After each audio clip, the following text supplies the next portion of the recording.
Waaqayyo Abbaa Gooftaa keenya Yesuus Kiristoos galateeffannaa ganama kana hunduma keenya nagaatti geessee fuula kee duratti mana kee keessatti waa walitti nu qabdeef galanni siif. Ameen. Jaalala kee fedha kee ta'ee yaa Waaqayyo luboonni qophaa'anii faarfattoonni qophaa'anii maanguddoonni lallabdoonni tajaajiltoonni keessummeessitoonni hundumtuu qophaa'anii fuula kee dura jirra. Ameen. Olii waaqarraa ayyaanni hafuura kee qulqulluun wajjin haa ta'u. Ameen. Yoo nu gargaarte dura keenya yoo baate malee kophaa keenya baanee dhaabbachuu hin dandeenye. Ulfina maqaa kee jettee simboof ayyaana kee guddaa isa waaqarraatiin yaa Waaqayyo ulfina kee nu wajjin baate mul'achuun jaalala kee haa ta'u. Ameen. Yaa Waaqayyo luba keenya gargaara. Ameen. Yaa Waaqayyo faarfattoota kana gargaara. Ameen.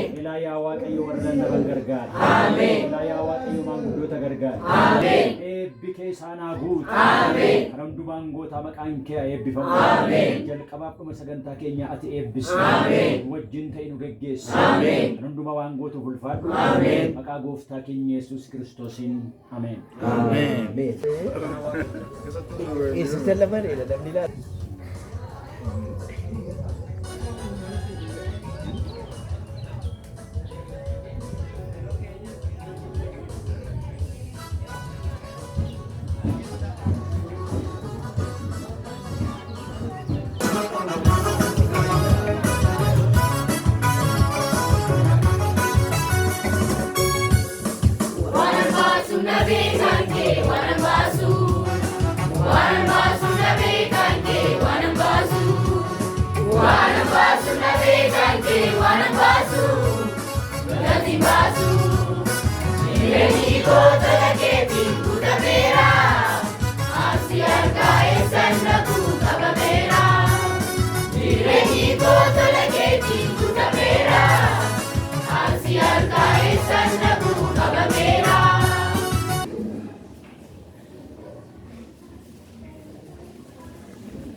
Maka Waaqayyo Abbaa, maka Waaqayyo Ilmaa, maka Waaqayyo Hafuura Qulqulluu sadan Waaqayyo tokko.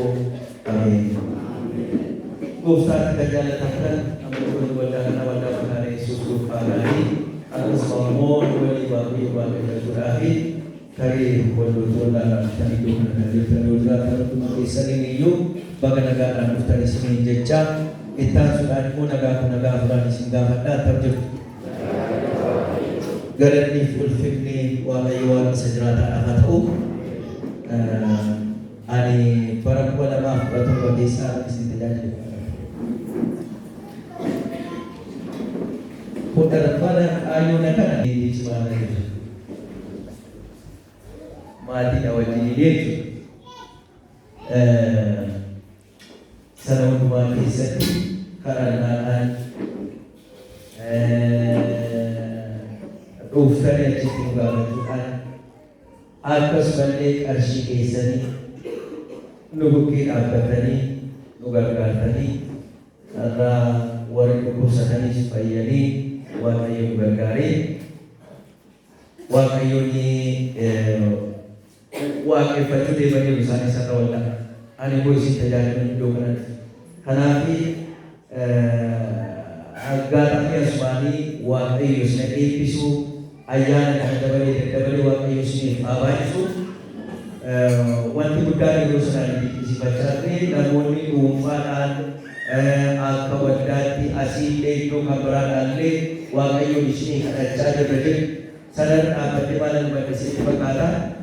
Wanti seexanni haasasuun salphaa akka inni ture seexanni waan guddaadhaa fi akka inni sana akka inni jala qabe yookiin immoo sana akka inni naagalee garuu immoo humna kadhannaa keessaniitiin waaqayyo akeeka isaa cabsee warri manaa fayyanii isaanii har'aa waaqeffannaadhaaf waldaa iddoo waldaa isaanii adeemanii ani immoo asan jira. Kanaaf waaqayyo guddaa baay'ee galateeffadha. Isuma wajjin irra deebi'ee waaqayyo isa eebbisu ayyaana kana isin kabaayisu akkas yeroo namni rakkatu yeroo namni dhukkubsatu yeroo namni gaddu walitti hirmachuu waliif kadhachuu waliif jajjabeessuu kana waaqayyo ayyaana isaa dabalee isiniif haa baay'isu isiniif jedha. Baay'ee isin galateeffadha. Waaqayyo sina eebbisu ulfaadhaa godhaman isinii jedhu. Akka sagantaa booda waaqeffannaa keenya guyyaa ammoo walii wajjiniitti jalqabna. Faarfannaa galata waaqayyoorraa faarfannaa 165 faarfannaa kuni 176 jira. Dafaatii gara Yesuus koottaa faarfannaa jedhu kana waliin faarfachaa waaqeffannaa keenya guyyaa walii wajjiniin hin jalqabna. Faarfannaa 165 dafaatii gara Yesuus koottaa isin fayyuu kan jaallattanii inni yoo dhaabatee jira koottaa dhigee waamaa jedha. 176 jira faarfannaan kun galata waaqayyoodha. Dafaatii gara Yesuus koottaa isin fayyuu kan jaallattanii inni yoo dhaabatee jira koottaa dhigee waamaa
Oh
Hoosaa'inaa mootii maqaa Waaqayyo gooftaatiin dhufu galateeffamaadha. Nagaan Waaqatti yoo qubaanis ol Waaqa gubbaatti. Waaqayyo gooftaan isa qulqulluu mana qulqullummaa isaa keessa irraa teessoon isaas Waaqadha. Garaa qabaadhaa fi hafuura qajeelaa kan qabanutti ijoodha. Warra gaddanii cubbuu isaanii isatti maxxaniif nagaa kadhata isaanii siif dhaggeeffataafi. Kanaafis gooftaa amantiidhaan gara teessoo ayyaana isaatti dhiyaannee Waaqayyo keenya goofticha hin kadhanna. Hin kadhanna Waaqayyo. Ganama obboleessi keenya dura bu'ee nuuf kadhachaa tarii warri iddoo kana turtan achuutuma qophoofnu akaraa turree qalbii isin jijjiirrachiisaa. Yaada keessan qalbii keessanii waaqeffannaa kanaaf qopheessaa ture obboleessi keenya. Waaqayyo isa haa eebbisu. Ammas itti fufnee garaa keenyarraa yaada keenyarraa onnee keenyarraa Kiristoosin hin kadhannaa, hin waaqessinaa, fuula isaa duratti yoo qalbii jijjiirrannaa, isa galateeffannaa, isa faarfannaa. Waaqayyo hunduma keenya nu haa gargaaru. Mee galateeffannaa Waaqayyoon kana.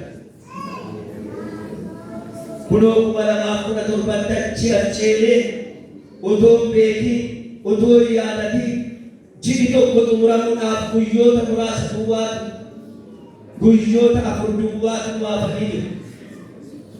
Akkuma kana Waaqayyo bara kana guyyoota dheeraa jigoota baay'ee kana utuu nu hin beekin, utuu nu itti yaadin Waaqayyo nu jiraachisee keessa nu dabarsa. Hin shaaddof, hin sodaan, hin bir'annu jira Waaqayyo. Loltoota amanan namitti nuyi humna namaa, irree namaa, beekumsa namaa, dandeetti namaa, qabeenya namaa hin amanan. Sun hundumtinuu homaa tokko. Waaqayyo garuu inni Waaqa. Inni anaaf isinii eegee bara 2017 keessa nu dabarsee lola baay'ee, darboo baay'ee, waraansa baay'ee nurraa cabsee, mana keenyarraa cabsee eegee asiin inni nu ga'e Waaqayyo amanamaadha. Ani qooda kootti waan ani itti Waaqayyo galateeffadhu waan hedduu qaba. Kanaaf Waaqayyo kana galateeffannaa, jajadhaa, eebbisaa Waaqayyoon. Galanniif ulfinni bara baraan isaaf haa ta'u. Waaqayyo abbaa keenyaa, gooftaa keenyaa, jiraachisaa keenyaa, amanannaa keenyaa, abdii keenyaa, ulfina keenyaa, miidhagina keenyaa, qabeenya keenyaa, nuyi si galateeffannaa. Waaqa irratti, lafa irratti, baraa hamma bara baraatti ulfinniif galanni tolli dabarree isa qulqulluu maqaa keetiif haa ta'u. Nu wajjiniin turtee galanni siif haa ta'u. Gargaartee galanni siif haa ta'u. Oolmaa gurguddaa nuuf oolte galanni siif haa ta'u. Hojii gurguddaa nuuf hojjettee galanni siif haa ta'u. Bara baraan eebbifame. Ulfaadho lolcheni. Situ wajjiniin bahee nu wajjiniin galeen eege. Situ halkan keessatti, guyyaa keessatti nu eege. Situ hamaa hundumaa nu oolchite. Situ yaa Waaqayyo darboo diinaa nurraa qolate. Galanni siif haa ta'u. Akka Abrahaam darbateetti nun argan. Akka karoorfate, akka saganteeffatteetti nun argan. Mana keenya hin argan, dhala keenya hin argan, maatii keenya hin argan, waldaa keenya hin argan. Situ jalaa nu baase. Maqaan kee bara baraan haa eebbifamu. Inni jabaan, inni jajamaan, inni guddaan, maqaan kee bara baraan kan eebbifameef, kan galateeffame haa ta'u.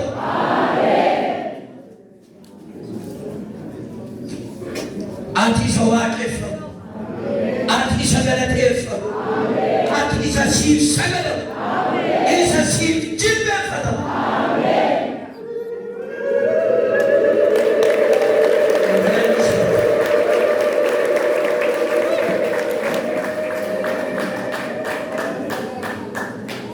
Hin lolamne malee nu hin mo'amnu.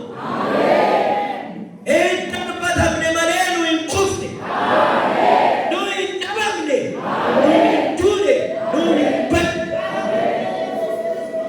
kunimmoo isa guddaa eegumsa keerraa kan ka'e. Geggeessaa keerraa kan ka'e. Tika keerraa kan ka'e. Waaqaaf lafarratti bara baraan eebbisan. Anaaf saba kanarratti ulfaa. Bara keenya irratti ulfaa. Jireenya keenya irratti ulfaa. Mana keenya irratti ulfaa. Jiru keenya irratti ulfaa. Bakka keenya irratti ulfaa. Ulfaata abbaa keenyaa waaqa keenyaa si galateeffannaa ulfinniif galannis nu waaqeffata. Attamitti dabarra, attamitti ceena, attamitti keessa jiraanna jennee bara 2016 yoowwana waggaa har'aa kana yeroo akkasii kana sodaa guddaa, yaaddoo guddaa, bir'aa guddaa, naasu guddaatu. Fuulli barichaa gaafa ilaalu gaariitu. Fuulli barichaa gaafa ilaalu bareedaatu. Miidhagaatu. Dukkanaatu, gurraachatu. Garuu sana hundumaa keessatti situ ifa waaqummaa kennu ibsite. Mo'ichaaf injifannoo guddaan nu wajjin taate. Waldaa keenyarra miidhamni tokko cabni tokko. Galti galmalee boo'ichi galmalee nuti nurra gahi. Nu eegdee keessa nu dabarsitee har'ammoo si galateeffachaa jirraa, si waaqeffachaa jirraa, si faarfachaa jirraa, ol si qabaa jirraa. Waaqa irratti lafa irratti ulfinniif galanni siif haa ta'u. Eebbifame ol jedhi ulfaadhu. Amma immoo si kadhanna. Waaqeffannaa har'a fuula kee duratti qabnu kana ati nuuf eebbisi. Sitti haa tolu, si haa gammachiisu, karaa si haa ciibsu, fooliin isaa sitti haa urgaa'u. Nuu simadhu. Nuuf simadhu.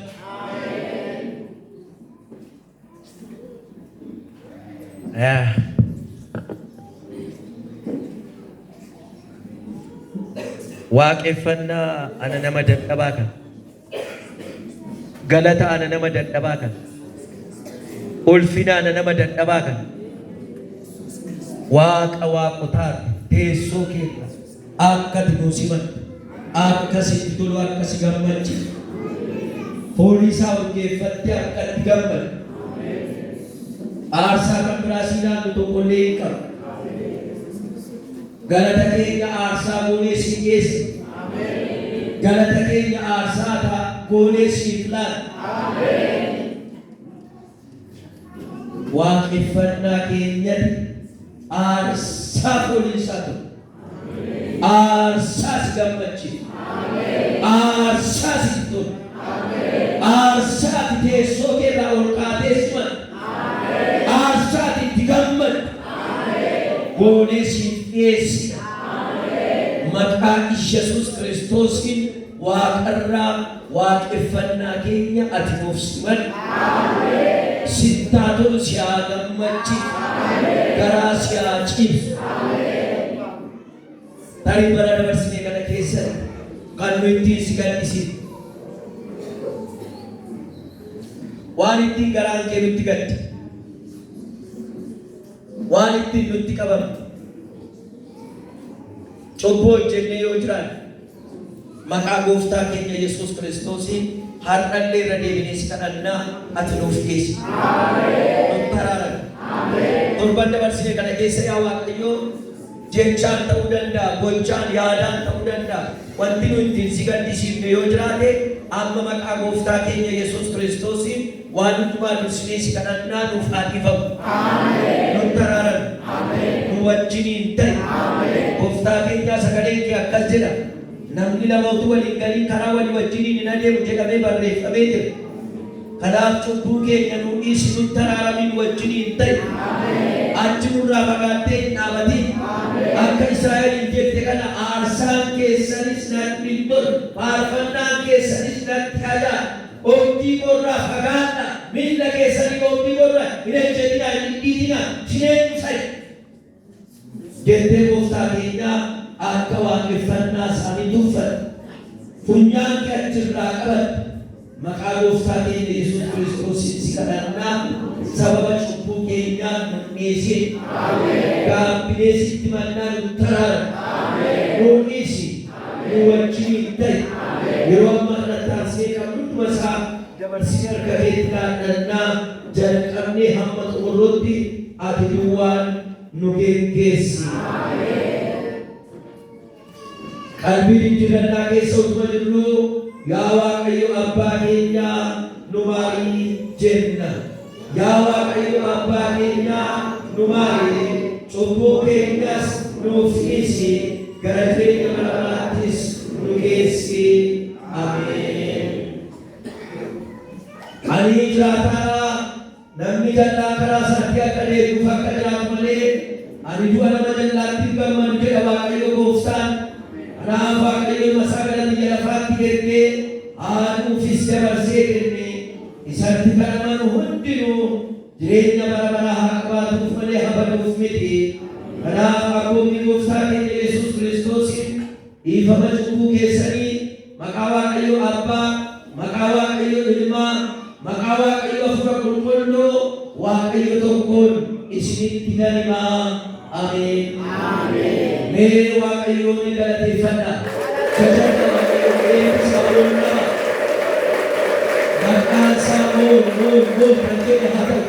Kan eebbifame kan ulfaate haa ta'u.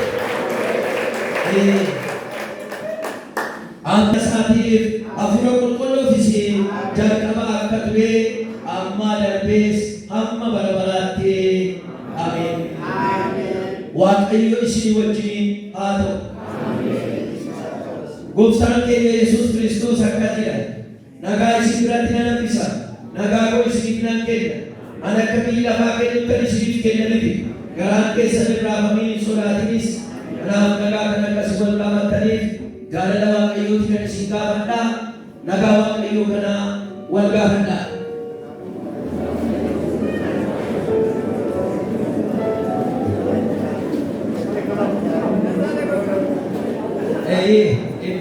Eebbifama Waaqayyo sina eebbisa. Keessumatti jaarsolii tajaajiltoonni amantoota kana dubbisaa nagaa gaafadhaa. Jaalala itti agarsiisa. Amantoota waan isin jaallannu isin tajaajilu. Waan isin jaallannu duwwaadhaaf isin tajaajilu. Waa biraadhaaf baay'ee isin jaallannu. Isin bararsiifa. Kabaja guddaa isiniif qaba. Amantoota Waaqayyoo kanaaf isinis nagaa wal gaafadhaa. Amantoonni tokko tokko amma jechuudha nagaa wal gaafatu. Warri fuulduraa nagaa ho'aa keessa jiru. Nagaa ho'aa.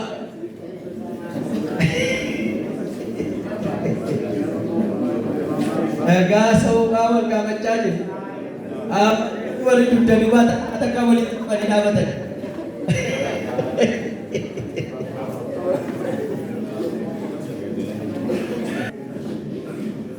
Waaqayyo bara baraan isin eebbisu. Eebbifama saba jaalalaa saba barattee Waaqayyo isin taasisu. Takkaanuma waldaan kiristaanaa waan isheen ittiin beekamtu jiraatti jaalalaan. Kiristoos kan inni ittiin beeku qarshii keenya maal keenya inni jaalala nuyi waliif qabnu nu beeka.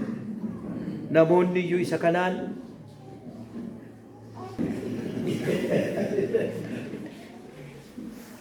dabalee